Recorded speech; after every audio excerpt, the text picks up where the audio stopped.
Hey, what's up guys, welcome back to another video. In this video I am going to talk about the OnePlus Z.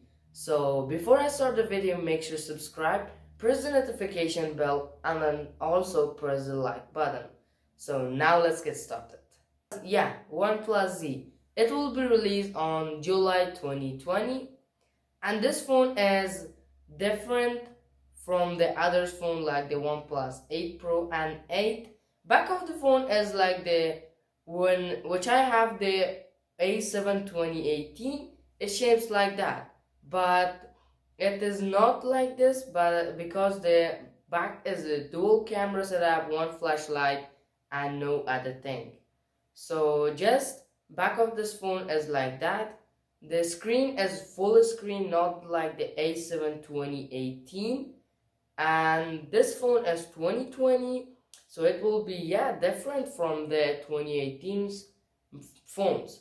So the 756 chipset 5G is also included in this phone, which makes the phone so faster and better than the others version, and 4000 mAh power battery, and also about the 128 gigabytes of storage, 4 up to 6 gigabytes of RAM.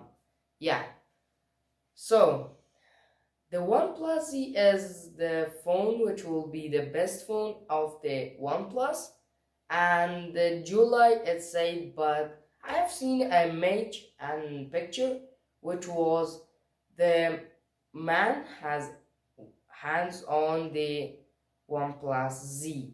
So I think it will be released earlier than the July 2020. Thanks for watching this video. Make sure to subscribe, press the like button, and don't forget to press the notification bell, and catch you guys the next one.